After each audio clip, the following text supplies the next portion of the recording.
साथ आज विशेष मेहमान के तौर पर सुनील सुब्रमण्यम सर मौजूद हैं और आप सभी उनको बहुत प्यार करते हैं। और Sunil sir, thank you sir आज की इस चर्चा में जुड़ने के लिए, और जब भी आपके साथ जुड़ते हैं बड़ा अच्छा लगता है सर।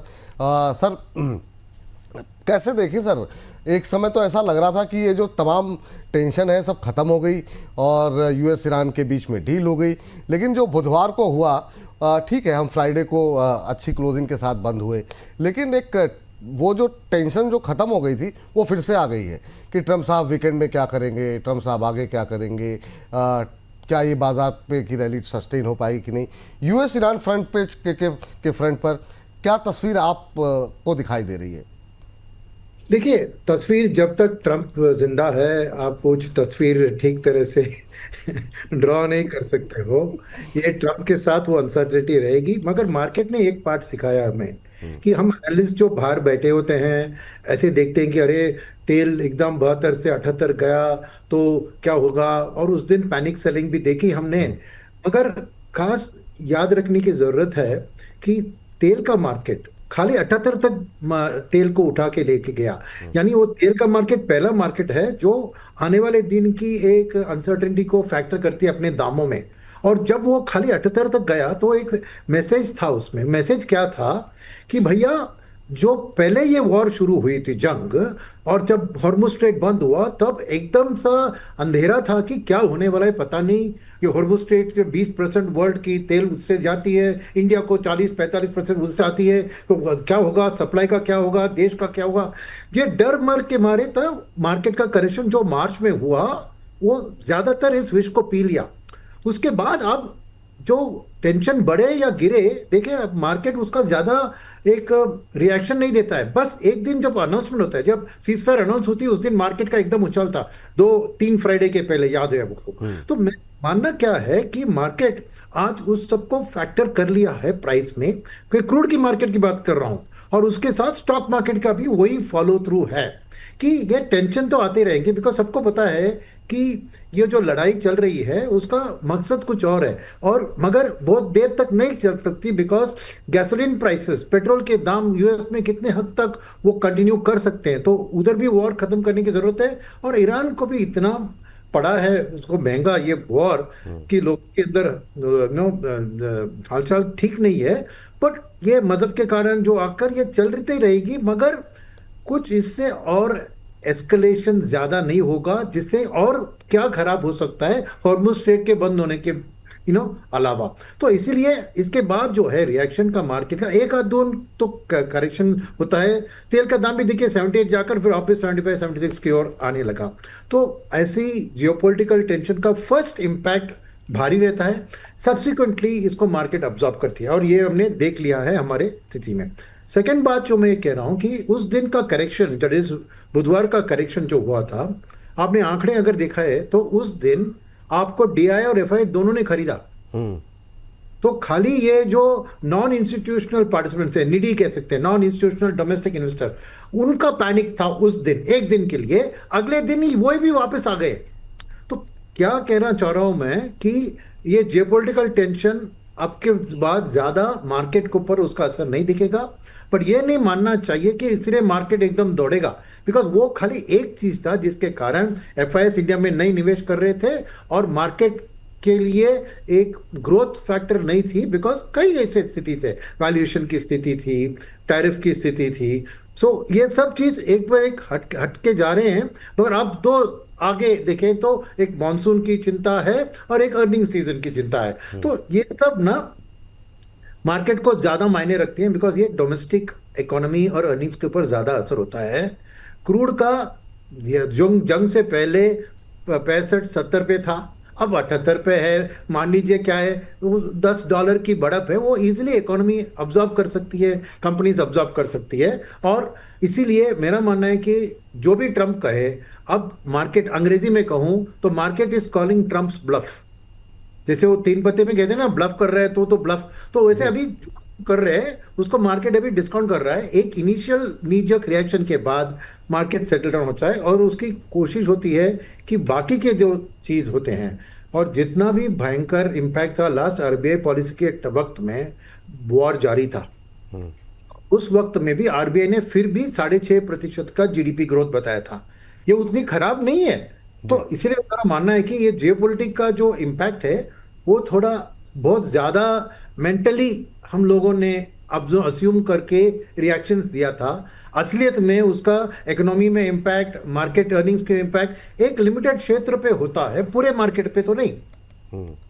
सर वो मेरा सवाल भी यही था अगला जो है ना, कि ये जो डरने की बात है या असमंजस की बात है यूएस ईरान वॉर को लेकर के, क्या ये डर ख़त्म हो गया है? क्या इसको लेकर के चिंता करने की बात नहीं है या होनी चाहिए? अगर हम इस विषय को यहाँ पर बंद करें और इस पर एक फाइनल रिएक्शन लें आपसे, और उसके बाद आगे बढ़ते हैं सर। मेरा मानना है कि जियोपॉलिटिक्स का असर वर्ल्ड वाइड इकोनॉमिक्स पॉलिटिक्स में होगा, मगर स्टॉक मार्केट के लिए समझिए कि इसको ऑलरेडी दाम में फैक्टर कर चुका है। इसके बाद जियोपॉलिटिक्स के कारण ज्यादा मार्केट हिलेगा नहीं। चलिए अब आ जाते हैं ब्रेंट क्रूड पे। ब्रेंट क्रूड हमने देखा 78 के आसपास, 79 के आसपास गया, लगा अब 80 क्रॉस करेगा, नहीं हुआ ऐसा, संभल भी गया क्रूड। लेकिन 75-76 पे बना हुआ है, जो कि 71-72-73 पे आ गए थे हम ब्रेंट क्रूड की बात करें तो अब क्रूड को लेकर के क्या आउटलुक दिखाई दे रहा है सर? ये कहाँ जाकर सेटल होता हुआ दिखाई देगा, और अभी कंफर्ट जोन में है? नहीं, मैं कंफर्ट जोन में जरूर है, और मेरा मानना है कि क्रूड इससे कम ही आएगा, इससे ज्यादा बढ़ेगा नहीं। बिकॉज क्या चीज है कि ये जियोपॉलिटिक्स का इम्पैक्ट वर्ल्ड वाइड इकोनॉमी के ऊपर जरूर आएगा। तो एक स्लोडाउन की बात जो हो रही है, तो उसके कारण डिमांड भी घटेगा, नंबर 1। नंबर 2 बात यह कि ऑलरेडी सऊदी अरेबिया ने एक इंडिकेशन दिया कि $11 वो क्रूड के दाम को कटवाने के लिए तैयार है, और उनके सऊदी अरेबियन क्रूड जो होती है उसके लिए वो $11 प्राइस को कट करने के लिए तैयार, बिकॉज सप्लाई एक्सेस है। सिमिलर यूएई का बात करें, जिनके पास 2.5 मिलियन क्यूबिक फीट जो भी है उसका कैपेसिटी है, उसने दुगना करके 5 में कर दिया, इसलिए वो ओपेक से भी हट गए, और वो भी तैयार है इस सप्लाई को मार्केट में भेजने के लिए। अब ऑलमोस्ट 4.8 तक उनका एग्जिस्टिंग कैपेसिटी आ गया, और 6 महीने में वो पूरा 5 मिलियन का हो जाएगा, तो बैरल्स का। तो इसलिए सप्लाई डिमांड का इक्वेशन देखे तो मेरे ख्याल में इसलिए क्रूड ज्यादा बढ़ा नहीं, और एक मीडियम टर्म 6 महीने 9 महीने की बात करें तो क्रूड यहां से थोड़ा सॉफ्टली नीचे भी आ सकता है, और 70 के लेवल पे भी सेटल हो सकता है, और 1.5 साल के बाद मेरा मानना है कि 65-60 के लेवल भी आ सकता है, बिकॉज सिचुएशन ओवरऑल एक एक्सेस सप्लाई की ही दिख रही है। तो ये बात हो गई कच्चे तेल को लेकर के। तीसरी चिंता थी वो है रुपये को लेकर के। हालांकि काफ़ी हद तक वो चिंताएं दूर हो गई हैं, जिस तरीके से हम टूट रहे थे, आरबीआई की तरफ से इंटरवेंशन हुआ, फिर जो वॉर को लेकर के अपडेट्स आए, रुपया थोड़ा सेटल डाउन हो गया, बॉन्ड मार्केट में इंटरवेंशन हुआ। यहाँ से रुपए को लेकर के क्या टेंशन लेने की ज़रूरत है? क्योंकि बीच बीच में जब भी पैनिक होता है हम फिर देखते हैं रुपये मनी मार्केट में काफ़ी वोलेटिलिटी देखने को मिलने लगती है। डॉलर इंडेक्स लगातार 100 के आसपास बना हुआ है। आपका व्यू पॉइंट क्या है सर रुपये को लेकर के? तो मेरा व्यू पॉइंट है कि अगर तेल से ही शुरू करते हैं, तेल का दाम अगर सॉफ्ट है, जो मेरी रीड है, तो उस रीड को ही फॉलो करें तो नेचुरली इंडिया के ऊपर इंपोर्ट का दबाव कम होगा, डिमांड फॉर क्रूड इंपोर्ट्स के लिए डॉलर की डिमांड कम होगी। तो एक क्या कह सकते हैं, एक डॉलर की वीकनिंग और रुपये की स्ट्रेंथनिंग की बात होगी। एक लाइन वो है। दूसरा लाइन ये है कि यूएस में भी अगर सॉफ्ट ऑयल है तो उधर भी इन्फ्लेशन के आंकड़े अगर घटते हुए दिखते हैं महीने 2 महीने के बाद, तो डॉलर इंडेक्स भी थोड़ा वीकन होने लगेगा, यूएस इंटरेस्ट रेट भी घटने लगेंगे। तो इसीलिए डॉलर इंडेक्स भी अगर 95-96 के लेवल पे आता है, रुपये के ऊपर उतना दबाव कम होगा। तीसरी बात है, जो गवर्नमेंट ने और आरबीआई ने मिलकर डॉलर्स अंदर लाने के लिए एक एफआईआई डेट के अंदर, फिर एसएनआरबी के अंदर, फिर ईसीबी के तौर पर इतने स्टेप्स लिए हैं। सितंबर 30 तक एसएनआरबी का वो प्रीमियम, वो जो भी हेजिंग प्रीमियम है, वो गवर्नमेंट ऑफ आरबीआई ऑब्जॉर्व कर रही है। तो ये सब चीज़ के कारण कुछ ना कुछ शॉर्ट टर्म में आपको एक पॉजिटिव रुपये के लिए डॉलर फ्लोस इंडिया में आने के लिए सिचुएशन सही लग रही है। तो उस हिसाब से मैं कहूँगा कि रुपये के बारे में डरने की ज़रूरत नहीं। ये नहीं कह रहा हूँ कि रुपये स्ट्रेंथन होगी, ये भी 95.3 95.4 लेवल है, उसी के आसपास चलेगी, बिकॉज इंपोर्ट्स भी हमारे ट्रेड डेफिसिट नेशन है, तो इंपोर्ट्स मोर देन एक्सपोर्ट्स है। और गवर्नमेंट ने गोल्ड के ऊपर भी एक ड्यूटी लगाकर गोल्ड की इंपोर्ट्स में भी एक गिरावट देखने को मिल रही है। तो ओवरऑल दबाव रुपये के ऊपर जरूर नियर टर्म में कम हुआ है, मगर एक साल के अंदर मैं करेंसी मार्केट को स्टडी करता हूं तो वहां पर दिख रहा है कि करीबन 2.75 से 3% का डिप्रिसिएशन रुपये में आज वो मार्केट कह रही है। कौन सी मार्केट? Currency market. तो समझ लीजिए आज 95.3 है, तो करीबन समझिए 98 के आसपास, एक साल की बात की मैं बात कर रहा हूँ, 98 के आसपास वो ठीक है, उतना नॉर्मल डिप्रिसिएशन, बिकॉज यूएस और इंडिया के इंटरेस्ट रेट में फर्क भी 2.5% के लेवल पे, तो उस हिसाब से 2.5 से 3% रुपये का डिप्रिसिएशन एक एक्सेप्टेबल है, जो मार्केट को हिलाएगी नहीं। सब लोग उसको फैक्टर करके चलेंगे। चलिए, ये बात यहाँ पर निकल के आई। सर एक चीज़ जो अभी बॉन्ड मार्केट की बात हो रही थी एफआईएस को लेकर के, सर ये बहुत चर्चाएं रहीं लेकिन वो हुआ नहीं सर, ये इक्विटी को लेकर के कि इक्विटी में जो कैपिटल गेन टैक्स है उसमें रियायत मिलनी चाहिए एफआईएस को। हालांकि जो है वो फैसला लिया नहीं गया, क्या लिया जाएगा भी कि नहीं लिया जाएगा, आपका व्यू पॉइंट क्या है? क्योंकि आप बहुत सारे विदेशी निवेशकों से लगातार टच में रहते हैं, बात करते हैं। कुछ लोगों को सर, जो हम लोगों की बात होती है, कहते हैं कि भाई मतलब पैसा बनाना भारत में मुश्किल है, बहुत टैक्स लग जा रहा है। नहीं, देखिए वो ज़रूर बात है। जो भी एफआईएस से मैं बात करता हूँ वो कहते हैं कि ये इंडिया में उनके लिए एक नेगेटिव है, क्योंकि उनका हर्डल रेट बढ़ जाता है इसके कारण। क्योंकि अगर एक साल का व्यू ले, 6 महीने का व्यू ले, तो उनको ये कैपिटल गेन्स टैक्स को भी बढ़कर वो रिटर्न की जरूरत होती है। एक होती है करेंसी डिप्रिसिएशन, दूसरी होती है टैक्सेशन, और फिर तीसरा होता है actual return from stock market. तो ये सब फैक्टर करने में जरूर उनको इंडिया एक उतना फेवर्ड मार्केट नहीं रहता है इसके कारण, जरूर। मगर आप इंडिया की तरफ सोचें, आप क्या सोच रहे हैं कि ये बॉन्ड मार्केट के बारे में जो टैक्स को हटा गया, इमीडिएटली मार्केट ने सोचा कि अगला इक्विटी में होगा। बट एक मिनट आप हट के सोचेंगे, क्या गवर्नमेंट ने बॉन्ड मार्केट को बूस्ट करने के लिए ये टैक्सेशन को हटाया? बिल्कुल नहीं। उनको बॉन्ड मार्केट के बारे में कुछ फिक्र नहीं है। उन्होंने किया, 2 कारण है इसका। एक है देश को डॉलर की जरूरत थी, ये हमारी सेल्फिश, हमारे लिए स्वयं के लिए ये था, राइट, कि हमें डॉलर की जरूरत थी, इसलिए हमने वो दरवाजा खोला। सेकेंड, अगर उसके कारण थोड़ी भी बॉन्ड रेट गिरती है तो ये खाली गवर्नमेंट बॉन्ड्स में इन्वेस्ट करने की अप्रूवल दिया गया, यानी गवर्नमेंट की बोरोइंग सस्ते में हो। बॉन्ड मार्केट की बात नहीं है, ये खाली गवर्नमेंट बॉन्ड की बात कहता है। तो अपने हिसाब से अपने देश के लिए जो चाहिए उसके लिए किया। अभी सोचिए कि इक्विटी के बारे में, ये इक्विटी मार्केट को कोई राहत देने की सोच नहीं है गवर्नमेंट की। और इक्विटी मार्केट में देने से गवर्नमेंट को क्या फायदा, फिस्कल डेफिसिट को क्या फायदा? यस, थोड़ा बहुत पैसा आ सकता है जो करेंसी को शॉर्ट टर्म, पर ये एफआई का पैसा कभी टिकता है यार, आ जाएगा कल चला जाएगा, ये हॉट मनी है। तो किस मुंह से लोग सोच रहे थे कि अरे अभी कर देंगे? ये प्रो रिफॉर्म की सोच नहीं थी गवर्नमेंट की जब ये किया। ये अपने हालात की प्रॉब्लम थी कि तेल इतना बढ़ गया तो दबाव इतना आया, गोल्ड इंपोर्ट्स इतने बढ़ गए तो रुपये पे दबाव आ गया, 96 तक रुपये पहुंच गया। तो उसको कैसे हम कंट्रोल करें, उसके लिए हमारी रिक्वायरमेंट के लिए, देश की रिक्वायरमेंट के लिए उन्होंने उधर टैक्सेशन हटाकर दो दरवाजा को खोला, with allowing them in multiple tenure of securities. तो गवर्नमेंट की कोई बॉन्ड मार्केट को सपोर्ट करो, कैपिटल मार्केट को सपोर्ट करो, ऐसी सोच बिल्कुल नहीं है। तो ये सोच गलत था। कोई market participants, rumour story, rumour mill, WhatsApp university से ये शुरू हो गया और सब लोग इसी की चर्चा करते हैं। जैसी दूसरी बात थी जिसकी चर्चा है कैबिनेट रीशफल। ये मार्केट को ऐसे ही कोई भाई कुछ बात कर रहा है तो कर रही है। 1 महीने हो गए, मतलब 20-25 दिन से सुन रहे हैं, अब होगा अब होगा अब होगा। कुछ नहीं है। गवर्नमेंट की सोच सही है कि हमारे देश के लिए क्या जरूरी है, रुपये की वॉलेटिलिटी को कम करना था, तो ये एक रूट था। जिससे एक साइड इफेक्ट था कि गवर्नमेंट के बोरोइंग के लिए भी रेट्स थोड़े सस्ते बन जाएंगे। 10-20 तो हुए हैं, 7.1 से आ गया है ना 6.75 तक, राइट। तो गवर्नमेंट के लिए फायदा है, जो फिस्कल डेफिसिट के लिए भी फायदा होगा, और देश के लिए भी करेंसी के ऊपर कंट्रोल आ गया। तो हम ये समझेंगे तो कभी भी कैपिटल मार्केट, इक्विटी मार्केट के लिए वो ये राहत, उनको एक सोर्स ऑफ इनकम है ये टैक्स। वो किस हद तक, उसको पता है कि अगर कैपिटल मार्केट में पैसा चाहिए, इंडिया को कौन सा पैसा चाहिए, हमको चाहिए एफडीआई भैया, जो लॉन्ग टर्म परमानेंट कैपिटल है। ये एफआई आ जाएगा कल, इंडिया की वैल्यूएशन अच्छी होगी, ग्रोथ स्टोरी अच्छी होगी, तो ये डेट से आ रहेंगे। ऐसा नहीं कि टैक्सेशन के कारण ही बैठे। यस, टैक्सेशन एक नेगेटिव है, मानना पड़ेगा, नो डाउट, मगर वो शॉर्ट टर्म मनी को अंदर लाएगी ना। क्या उसको, देश को क्या फायदा? मार्केट को फायदा है, और मार्केट की बढ़त से गवर्नमेंट को क्या लेना देना।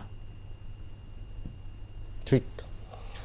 अब आते हैं सर, एफआईएस की बात चल रही, उसी को थोड़ा एक कदम और आगे बढ़ाते हैं। मतलब जिस तरह की सेलिंग हम देख रहे थे इस पूरे साल भर के दौरान, बीते अगर हम एक हफ्ते की बात करें, वो थोड़ी रुकती भी दिखाई दी, और न सिर्फ रुकती दिखाई दी, थोड़ा थोड़ा करके ही सही एफआईएस के नंबर पॉजिटिव होते हुए दिखाई दिए। 3-4 दिन लगातार एफआईएस की तरफ से खरीदारी जो है वो देखने को मिली। इसे हम आगे क्या एफआईएस जो है वो बायर बने रहेंगे, या पहले जैसा हुआ कि एक बार दो बार ऐसा लगा कि एफआईएस जो है वो भारत में इंटरेस्ट दिखा रहे हैं, लेकिन वो ऐसा 2-4 सत्र के बाद जो है वो वापस से सेलिंग पर उतरा है। अभी के लिहाज से क्या आपको लग रहा है कि इस बार ये जो थोड़ी थोड़ी बाइंग है, क्योंकि बहुत सारी रिपोर्ट्स इंटरनेशनल भी आई हैं, इंटरनेशनल की आई हैं सर, कि बहुत सारे एफआईएस जो है वो इंडियन मार्केट पे दोबारा निगाहें दिखा रहे हैं? नहीं, मेरा मानना है कि ऐसे ही चलेगी। आप बहुत ज्यादा एफआई की फ्लोस की उम्मीद नहीं कर सकते हैं, बिकॉज देखिए एफआई को चॉइसेस है, और अगर आप देखें तो उनके पास कई सारे देश में डालने के लिए ऑप्शंस है। तो पहला उनका ऑप्शन होता है यूएस मार्केट में, और मैं देख रहा था कि S&P 500 जो 500 कंपनियां दिग्गज कंपनियां अमेरिका में, उनकी इस साल की अर्निंग्स की ग्रोथ रेट 24% है। कितना? 24%। हमारा लार्ज कैप का प्रोजेक्टेड ग्रोथ रेट 12% है। ठीक है, तो यूएस मार्केट में बिना करेंसी रिस्क लिए, बिना कोई भी इमर्जिंग मार्केट का रिस्क लिए हुए, वो उनको बैठे बैठे 24% की रिटर्न ईपीएस ग्रोथ के हिसाब से दिख रही है। तो बाहर क्यों आए? ठीक है, अगर बाहर आएंगे तो वो 24% से बेहतर उनको कहां मिलेगा? कोरिया, ताइवान, जहां पर एआई कंपनीज 40-50% अपना अर्निंग्स को बढ़ा रहे हैं, तो नेचुरली उनका सेकंड पोर्ट ऑफ कॉल होगा उधर। फिर तीसरा पोर्ट होगा यूएस में ही डेट। अरे 4.5% बिना रिस्क लिए उनको मिल रहा है। इंडिया में वो 4.5 मिलना है, उनको इक्विटी मार्केट से 8% आएगा, तो इक्वल होगा डेट को, और डेट और इक्विटी का रिस्क तो अलग है। तो वो एक बात है। तो इनके पास यूएस डेट मार्केट है, यूएस इक्विटी मार्केट है, और इमर्जिंग मार्केट जहां पे एआई का एक कॉन्सेंट्रेटेड है, मानते हैं रिस्क है, तो उधर एक दिन में करेक्शन होता है जब बहुत आगे बढ़ जाती है वैल्यूएशन जो भी है। मगर इंडिया में निवेश करने के लिए उनके पास क्या है? हमारी मार्केट ने, हमारी डोमेस्टिक निवेशक ने, चाहे वो इंस्टीट्यूशनल हो या रिटेल हो, उन्होंने मार्केट को ज्यादा गिरने नहीं दिया। तो वैल्यूएशन के तौर पर हम रीजनेबल लेवल पे आ गए हैं, सस्ते नहीं हैं। तो वो एक वैल्यूएशन के कारण में इंडिया में आने के लिए उनके पास रीजन नहीं है। अब ग्रोथ की बात करें, रिसेंटली तेल का दाम के कारण ग्रोथ के ऊपर दबाव था, अब तेल का दाम हट गया, इसलिए जो भयंकर सेलिंग चल रहा था 1.25 लाख करोड़ मार्च में, फिर 70,000 करोड़ हर महीने, उसके बाद जून के देखिए, जून पहले हाफ और सेकेंड हाफ में आपको बदलाव दिखा। पहले हाफ में 5-6 हजार हर दिन बेच रहे थे, फिर 10-12 तारीख के बाद वो एकदम से घटकर 1,000 करोड़ की तरफ सेलिंग, और कुछ दिन में बाइंग। तो ये है एक इंडिया की स्टोरी। तो इंडिया आज क्या है? इंडिया है कि एक मार्केट जो ज्यादा गिरती नहीं है और ज्यादा बढ़ती भी नहीं है। तो इंडिया एक लो बीटा मार्केट है। इंडिया समझिए एक इमर्जिंग मार्केट के अंदर हम लो बीटा है, यानी मार्केट हमारा इमर्जिंग मार्केट के खिलाफ बहुत ज्यादा गिरेगा नहीं, बहुत ज्यादा बढ़ेगा भी नहीं। तो वो सेट ऑफ कैपिटल जो ऐसे ढूंढता है एक सेफर जोन, वो इंडिया में आएगा। क्योंकि ग्रोथ भी हमारा क्या है? लार्ज कैप में 10-12%, मिड कैप में शायद 18-20% अर्निंग्स ग्रोथ, स्मॉल कैप और माइक्रो कैप में एफआईएस निवेश नहीं करते हैं। तो मेरा मानना क्या है कि ये स्थिति जो हुआ है, इसके कारण जो एडिशनल रिस्क आया था ब्रेंट क्रूड का, वो हट गया। इसलिए जो भयंकर सेलिंग हो रही थी वो कम होकर, और जो शॉर्ट कर रहे थे इंडियन मार्केट को, वो अभी कम हो चुके हैं। तो इसीलिए ये सिलसिला जो है अभी कि 1,000 करोड़ की सेलिंग या 1,000 करोड़ की बाइंग, वो एक आध दिन में चलेगा। क्योंकि अभी भी दो रिस्क है सामने इंडिया के लिए, मॉनसून एक रिस्क है, और दूसरा अर्निंग सीजन कैसे होगा और अर्निंग्स की गाइडेंस कैसे रहेगी। तो ये दोनों चीजों के ऊपर भी ध्यान दूंगा उधर। जब तक ये क्लैरिटी नहीं मिलती, उनको कोई रीजन नहीं है कि मैं इंडिया में मेरा एलोकेशन को बढ़ाऊं, जब तक मुझे अभी भी कोरिया और ताइवान और यूएस में अच्छे रिटर्न मिलने की गुंजाइश है। अब जो आपने बोला उसी पर आ जाते हैं सर। दो महत्वपूर्ण, पूरी तरीके से भारतीय डोमेस्टिक प्रॉब्लम और अपॉर्चुनिटीज़ की बात कर लेते हैं। आपने कहा एक मानसून को लेकर के जितने बड़े डेफिसिट का डर लग रहा था, ऐसा लग रहा है अभी तक क्योंकि पूरा भारत ऑलमोस्ट जो है वो कवर हो गया है, जब हम लोग बात कर रहे हैं मानसून के क्षेत्र में लगभग आ गया है। डेफिसिट क्या इतना बड़ा रहेगा और क्या अभी चिंता करने की आवश्यकता है? जो नंबर्स आप तक पहुंच रहे हैं मानसून को लेकर के, क्या अब थोड़ी सी निश्चिंता हो रही है या नहीं हो रही है सर? नहीं नहीं, निश्चिंता हो रही है। देखिए क्या है कि मुंबई में होता है स्टॉक मार्केट, और मुंबई में बारिश पड़ गई तो सब लोग शांत हो जाते हैं। नहीं, मैं तो पूरे देश की बात कर रहा हूँ। मतलब वैसे मतलब जो ओवरऑल नेशनल डेफिसिट था काफी कम हुआ है। और दिल्ली में भी बारिश हो रही है, तो दो दिग्गज शहर में बारिश हो गई तो समझते कि अरे बारिश का ठीक हो गया। मैं वेडनेसडे को, बुधवार को आईएमडी का रिपोर्ट आया था, उन्होंने कहा कि मानसून की प्रोग्रेस अच्छा है और 2-3 दिन में पूरा इंडिया जो साउथ वेस्ट मानसून कवर करता है वो हो जाएगा। मगर उन्होंने 3 चीज और भी कही है। एक वो कि अभी भी वो अपना फुल मॉनसून का impact 90% of long term average से 92% तक ही बढ़ाया है। तो ये महीने में पूरा मॉनसून को लेयर, ये खाली इनिशियल की बात नहीं, अभी भी उन्होंने घटाया, अभी उसको बढ़ाया नहीं है परसेंटेज, अभी भी मॉनसून डेफिसिट मॉनसून ही प्रोजेक्ट कर रहे हैं। ये वेंसडे के आंकड़े हैं, अगले वेंसडे का इंतजार करते हैं। नंबर 1। नंबर 2 क्या हो रहा है कि मॉनसून की स्पेशल डिस्ट्रीब्यूशन है वो बहुत अनइवन है। जैसे देखिए अब हरियाणा, पंजाब, नॉर्थ उसमें अच्छा हुआ है, उधर फसल भी अच्छी होनी चाहिए। मगर जैसे नॉर्थ और नॉर्थ ईस्ट में जाएं, उधर क्या हो गया, टोरेंशियल रेन और डाउनपोर आ रहे हैं, तो उधर राइस कल्टीवेशन है। क्या होता है कि नर्सरी में जब पैडी का इनिशियल डालते हैं उसके लिए अच्छा है बारिश, मगर जब उसको ट्रांसपोर्ट करते हैं खेतों में तब क्या हो रहा है कि फ्लडिंग हो रही है, तो उसमें डिले हो रहा है। तो ये नॉर्थ ईस्ट की बात है। सिमिलरली साउथ की बात करें, मध्य प्रदेश में क्या हुआ है, एक लोकल डिप्रेशन के कारण उधर भयंकर बारिश हुई है और उधर भी एक थोड़ी फ्लडिंग का डर है। मगर फिर भी समझिए कि थोड़ा सॉइल का मॉइस्चर इंप्रूव हुआ है, तो सोया और जो पल्सेस उधर होते हैं उसके लिए ठीक ठाक है। साउथ में बात अलग है। साउथ में क्या हुआ कि कोस्ट में गुजरात से लेकर केरला तक बहुत अच्छी बारिश हुई है, पर इंटीरियर साउथ में उतना अच्छा नहीं है। तो होता है प्लांटिंग, तो उधर रेन फेड इरिगेशन होता है, उधर ज्यादा एक आध कावेरी है, मगर उससे वाला बहुत सारे नदियां नहीं हैं। तो इसीलिए क्या है कि स्पेशल डिस्ट्रीब्यूशन, अभी भी सोइंग सीजन की आउटपुट कैसी आएगी ये थोड़ी देर में हमको मिलेगी डेटा। तो मानसून आके चली गई इस इनिशियल सोइंग पीरियड की मानसून, अब हार्वेस्ट के टाइम में क्या होता है मानसून का वो देखना चाहिए। मगर सोइंग का डेटा जब तक नहीं आती है मानसून के बारे में निश्चिंतता थोड़ी रहेगी। राइट, ये है एक्चुअल फैक्ट्स। मार्केट उसको दिखाएगी, देखेगी, क्योंकि जैसे कि हाँ, मार्केट के पार्टिसिपेंट्स बाहर खिड़की के बाहर बारिश देखकर कह रहे कि मॉनसून ठीक हो गया। ठीक है सर, मतलब 2 साल हो गए, लोग थोड़ी थोड़ी पॉजिटिव न्यूज़ का वेट कर रहे हैं, कहीं से कुछ आ जाए। चलिए आगे बढ़ेंगे सर। जो आपने रिजल्ट्स की बात की, रिजल्ट सीजन का आगाज़ हो चुका है और आईटी से ही हर बार होता है। टीसीएस के रिजल्ट्स को लेकर के पहले तो आपकी टिप्पणी पे आए, उससे पहले एक्सपेक्टेशन क्या है? क्या बाज़ार में बाज़ार उस चीज़ को काफ़ी हद तक डिस्काउंट कर चुका है कि थोड़ी बहुत हायर क्रूड प्राइसेस की वजह से जो प्रेशर थोड़ा बहुत देखने को मिल सकता है वो एब्जॉर्व कर चुका है क्या बाज़ार?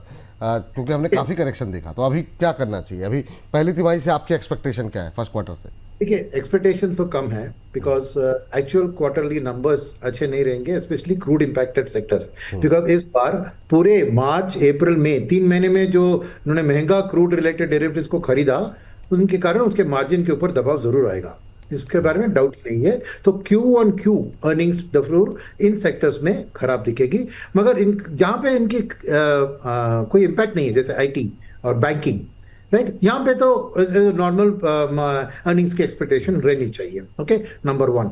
नंबर 2 बात है कि इसमें मार्केट में है FII, DII और एक तीसरी पार्टिसिपेंट जो है नॉन इंस्टीट्यूशनल डोमेस्टिक प्लेयर, जैसे निडी कह सकते हैं उनको, नॉन इंस्टीट्यूशनल डोमेस्टिक इन्वेस्टर।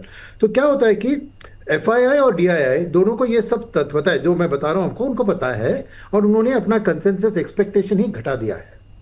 तो अब अर्निंग सीजन में ध्यान उतना नहीं होगा इनकी कि कितना खराब रिजल्ट आया, तो कितना गाइडेंस उनका अच्छा बताने वाले हैं और उसके लिए क्या एविडेंस बता रहे हैं और उसको जज करेंगे।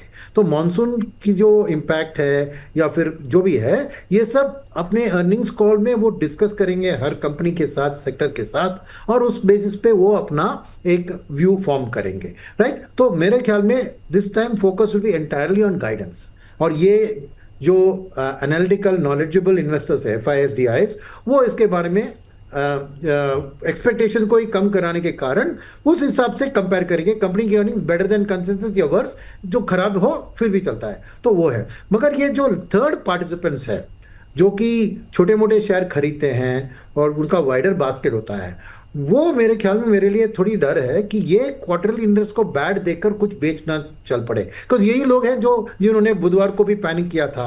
और तो ये लोगों की एक्शन से ब्रॉडर मार्केट में थोड़ी प्रेशर आ सकती है, अगर वो ये समझते नहीं है कि इस अर्निंग्स को इतना ध्यान नहीं देना है, गाइडेंस को देना है, और गाइडेंस के बाद उनके बाद तो खबर नहीं आती है, उसके बाद ही आती है। वैसे फंड मैनेजर्स और एनालिस्ट को पहले जाके कॉन कॉल में खबर आ जाती है ना, बिल्कुल। तो वो सपोर्ट करेंगे मार्केट को। ये FISB और DIS भी जो भी खरीदारी करते हैं, वो हर कंपनी के लिए एक एक्सपेक्टेशन रखकर उससे बेहतर आ गई और गाइडेंस भी बेहतर आ गई तो उसको खरीदेंगे। तो मार्केट को इंस्टीट्यूशनल प्लेयर्स से सपोर्ट मिलेगा, मगर नॉन इंस्टीट्यूशनल प्लेयर्स का कहना मुश्किल है, बिकॉज डिपेंड्स ऑन उनकी उम्मीदें क्या होती है, कैसे बनाते हैं, और एक पैनिक रिएक्शन ना सेटल हो, ये मेरी एक प्रेयर है।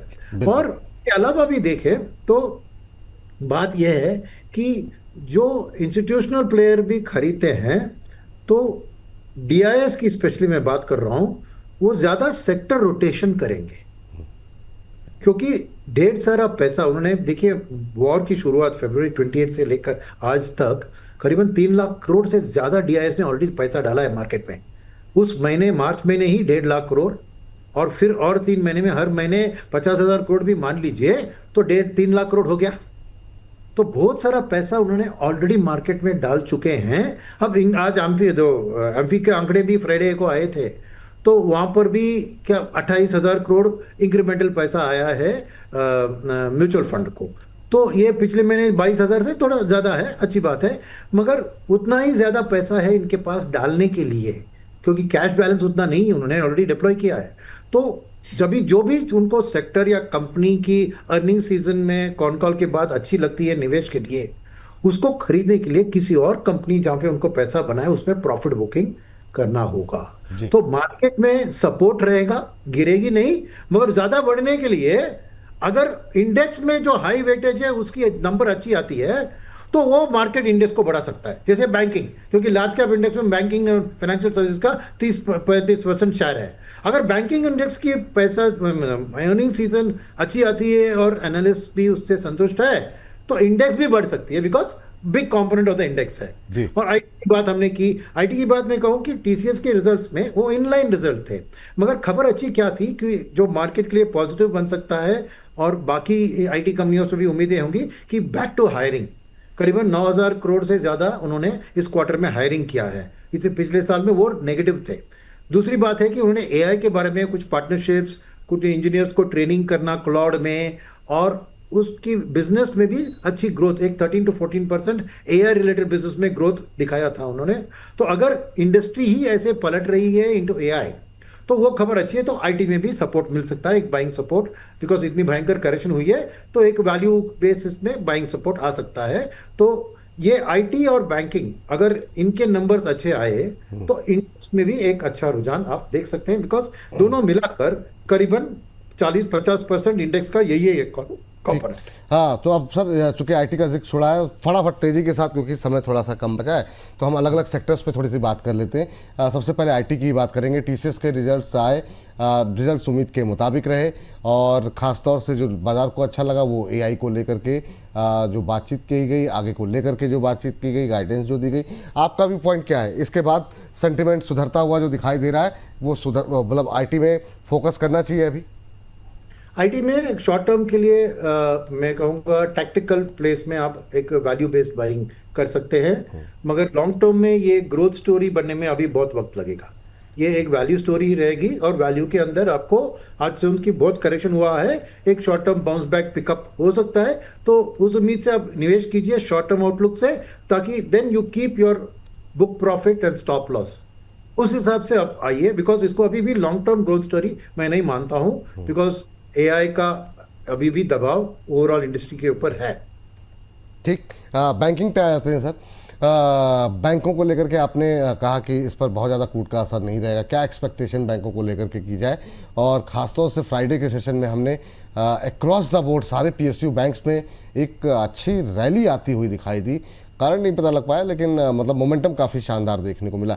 आपका व्यू पॉइंट क्या है ये, चाहे वो एसबीआई हो, बैंक ऑफ इंडिया हो, बैंक ऑफ बड़ौदा हो, ये जो पीएसयू स्पेस में या प्राइवेट में से आप किसको चुनना पसंद करेंगे, और बैंकिंग को लेकर के एक्सपेक्टेशन है क्या आपकी?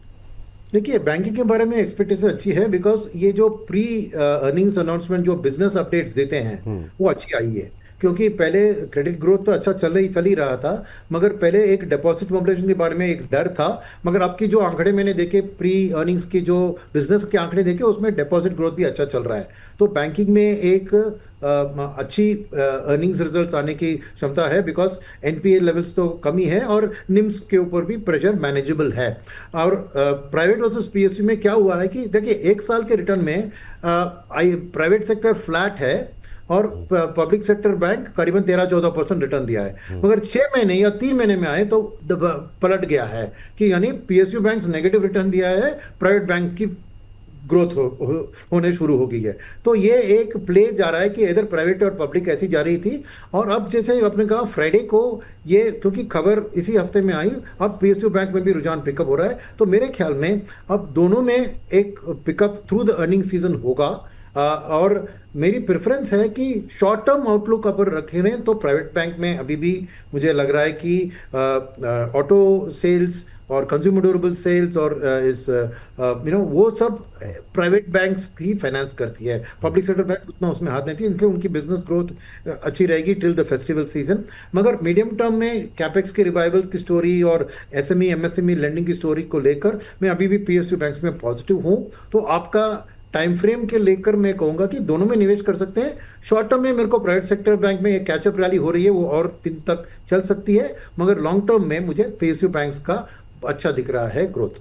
चलिए, ये बात है शॉर्ट टर्म में private bank, medium to long term में अगर आप चाहें तो आप पीएसयू बैंक्स जो है वो ज़्यादा इन्वेस्टमेंट के लिए बेहतर दिखाई दे रहे हैं। सर, डिफेंस पे बात कर लेते हैं। डिफेंस पे काफ़ी सारी डेवलपमेंट्स रही। डीएससी की तरफ से 52,000 करोड़ के इक्विपमेंट्स को मंजूरी दी गई, ऑस्ट्रेलिया के साथ करार हुआ डिफेंस को लेकर के, बहुत कुछ चल रहा है डिफेंस को लेकर के।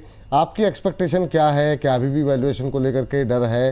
प्राइवेट प्लेयर्स में ज़्यादा मोमेंटम है, अपोलो माइक्रो जैसे शेयर, आइडिया फोर जैसे शेयर, पारस डिफेंस जैसे शेयर धुआंधार रैली दिखा रहे हैं, लेकिन जो एचएल जैसे शेयर, बीएल जैसे शेयर थोड़े से ठहर से गए हैं। मरीन डिफेंस हमारा थोड़ा सा ठहर सा गया है, उस तरह की रैली नहीं आ रही है। आपकी एक्सपेक्टेशन डिफेंस को लेकर के? देखिए, डिफेंस इस हफ्ते थोड़ा नेगेटिव रिटर्न था, थोड़ी प्रॉफिट बुकिंग चल रही थी इस हफ्ते। हमने तो वीकली जो मंडे टू फ्राइडे था उसमें डिफेंस में थोड़ी नेगेटिव रिटर्न्स थी। तो क्या है कि मैंने पहले भी आपके शो में कहा है कि मेरी प्रेफरेंस ऑलवेज प्राइवेट सेक्टर के साथ है, मगर जैसे आप कहें पूरे पब्लिक या प्राइवेट लीजिए, उनकी वैल्यूएशंस हाई ही है। तो ये थोड़ा वॉलेटाइल रहेगा, मगर future growth prospect solid wicket पे है। तो लॉन्ग टर्म निवेश के लिए ये अच्छी है, बिकॉज अल्टीमेटली ग्रोथ को ही खरीदना है। आज मार्केट में वो ग्रोथ को ज़्यादातर डिस्काउंट कर लिया है। तो मेरा मानना है कि डिफेंस में आपको निवेश रहना चाहिए, और खरीदें तो स्टैगर्ड तरीके से खरीदें, बिकॉज इस अर्निंग सीजन के जरिए प्रॉफिट बुक करने के लिए वो एक अच्छा सेक्टर है।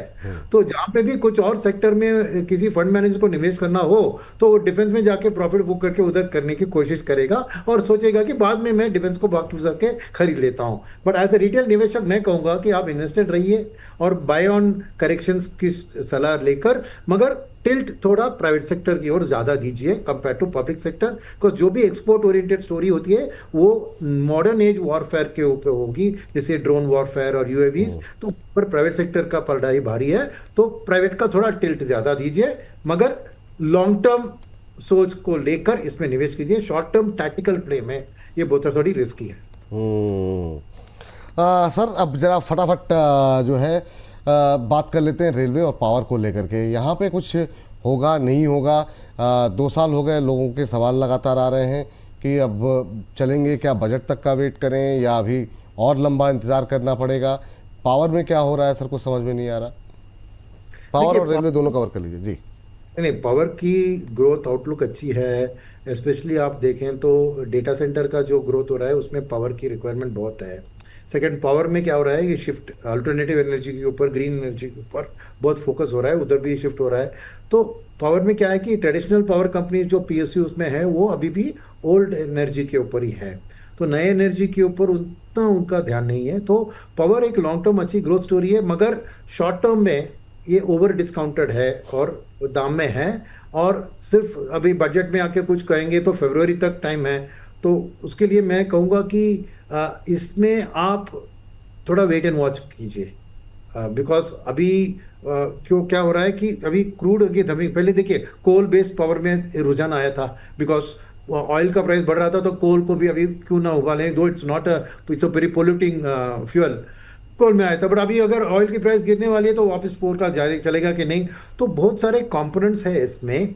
तो इसलिए मेरा मानना है जी। डिफेंस की तरह इसका भी लॉन्ग टर्म ग्रोथ अच्छा है, मगर पावर में बहुत पीएसयूज का ही हाथ है। तो पीएसयूज में क्या है ना, जो गवर्नमेंट इंटरफेरेंस और गवर्नमेंट ये और वो भी अपना इलेक्ट्रिसिटी कंपनीज की payment, government state electricity board, ये सब बहुत रेगुलेटरी क्वेश्चंस होते हैं। तो पोर्टफोलियो में थोड़ी रखना अच्छा है, मगर बहुत उम्मीदें मत रखिए। लॉन्ग टर्म स्टोरी अच्छी है, तो रियल लॉन्ग टर्म इन्वेस्टर है तो आपको जिसके पास पावर है वो रख लीजिए, प्रॉब्लम नहीं है, मगर शॉर्ट टर्म में बहुत वॉलेटाइल रहेगा ये सेगमेंट।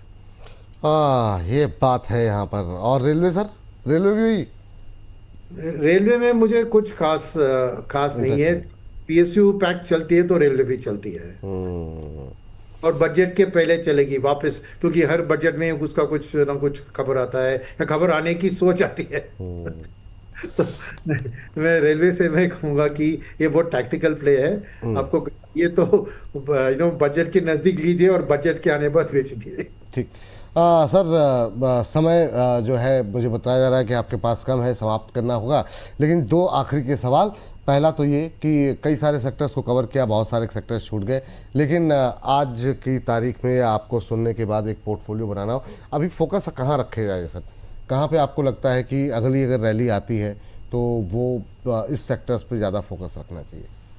देखिए, banking and consumption core portfolio में रहना चाहिए मेरे ख्याल में, क्योंकि खाली कंजम्पशन के लिए एक डाउट है, मानसून का प्रोग्रेस, उस खाली वो रिस्क है। वैसे तो मेरे ख्याल में फेस्टिवल सीजन के कारण कंजम्पशन में रुझान आना चाहिए और बैंकिंग में भी।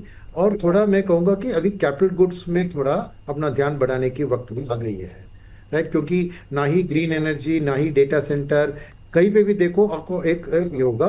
और उस कैपिटल गुड्स और इंफ्रा प्ले में ब्रॉडली हम कह लेंगे तो मैं रियल एस्टेट को भी थोड़ा शामिल करूंगा, बिल्डिंग मटेरियल्स को भी शामिल करूंगा, तो एक ब्रॉडर प्ले वो रखिए। मगर बैंकिंग मेरे लिए एक कोर अपना पोर्टफोलियो में रखना चाहिए, जिसके साथ कंजम्पशन भी रखना चाहिए। कंजम्पशन, बैंकिंग, कैपिटल गुड्स जैसे सेक्टर जो है अच्छे लग रहे हैं। अब आखिरी सवाल सर, ये जो हमारा आखिरी सवाल जो होता है बैकग्राउंड को लेकर के होता है, बहुत उतार चढ़ाव के बाद क्या अभी लंबी दौड़ के लिए बुल तैयार है, या अभी भी आपको लगता है कि ऐसा कुछ नहीं होने जा रहा, बाजार में अभी जैसा चल रहा है वैसा चलता रहेगा? क्योंकि बहुत लोगों का धैर्य जवाब दे रहा है, कब कब नया हाई हमने बनाया था और उम्मीद की थी कि अब तो जल्दी तेज़ी से और आगे बढ़ेंगे, वो हुआ नहीं सर। तो अब क्या करें? 24,500 के आसपास हम टच करते हैं, एक दिन बाद खबर आती है, हम दोबारा 23,900 तक पहुँच जाते हैं। क्या उम्मीदें यहाँ से क्या अब क्योंकि आपने बताया कि उतना क्रूड भी नरम हो गया, रुपया हो गया, मानसून को लेकर चिंताएं हैं, पर कितना सेटल होता है वो देखना होगा। नतीजे काफ़ी हद तक फैक्टर इन थे, बाजार भी उस वजह से काफ़ी करेक्ट हो चुका। तो अब यहाँ से क्या हम लंबी दौड़ के लिए तैयार हो रहे हैं क्या?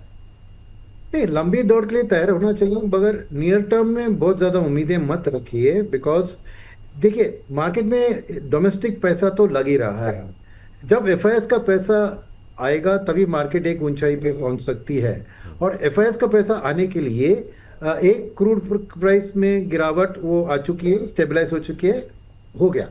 अब दो और चीज होना है, एक उधर यूएस में एक रेट कट का माहौल आना है ताकि उनको इमर्जिंग मार्केट इक्विटीज अच्छा लगे एफआईएस को, तो एक वो वहां पर इन्फ्लेशन गिरकर एक रेट कट का माहौल शुरू होना है। नंबर 2 बात है कि कुछ ना कुछ एक एआई रिलेटेड करेक्शन आने की जरूरत है, क्योंकि अभी तक उनका एक जो है ना कि एआई में ही पैसा डालो, एआई में ही पैसा डालो करके जो एफआईएस की सोच है उसमें एक बदलाव आने के लिए थोड़ा एक उधर ओवर वैल्यूएशन हो चुका है, इसलिए करेक्शन का माहौल आना चाहिए। मैं किसी और देश के लिए हमने बुरा नहीं सोचना चाहिए, मगर अगर कोरिया और ताइवान में एक भयंकर करेक्शन शुरू होता है, तब इंडिया की खूबी क्या है? डाइवर्सिफाइड मार्केट है। और कोरिया और ताइवान खाली ए वाले मार्केट है। और दूसरी बात क्या है? हम स्टेबल है। जितने भी जियोपॉलिटिकल क्राइसिस आए, जो भी आए, हमने ज्यादा गिरा नहीं। तो इंडिया एक लो बीटा मार्केट है। जब एफआईएस को एक लो बीटा निवेश की जरूरत होगी, मगर इमर्जिंग मार्केट उनको फेवरेबल लगे, इसलिए ये दोनों कंडीशन जरूरी है। यूएस में फेड का एक रेट कट का माहौल और उसके साथ एआई में ओवर वैल्यूएशंस की है डर, अगर ये दोनों कंबाइंड आएंगे तो जरूर उनका रुझान इंडिया की ओर बढ़ेगा और मार्केट नई ऊंचाई पा सकती है। मगर वो भी मेरे ख्याल में it is a matter of when and not if. तो बात यह है कि होगी एक दिन, कब होगी ये बताना मुश्किल है, मगर उस हिसाब से रखे तो यस, लंबा दौर शुरू हो चुका है in terms of the fact that ultimately हमारी मार्केट आगे बढ़ेगी, मगर इंतजार थोड़ा करना पड़ेगा। इंतज़ार और भी करना होगा। बहुत शानदार sir, thank you sir. Sunil sir, आपसे बातचीत करते हुए टाइम कैसे बीतता पता नहीं चलता। बीच बीच में समय देते रहिए सर, ऐसे ही। बहुत अच्छा लगा आपसे बातचीत करके, बहुत बहुत धन्यवाद आज की चर्चा में जुड़ने के लिए। तो फिलहाल के लिए कार्यक्रम को यहीं पर हम समाप्त कर रहे हैं।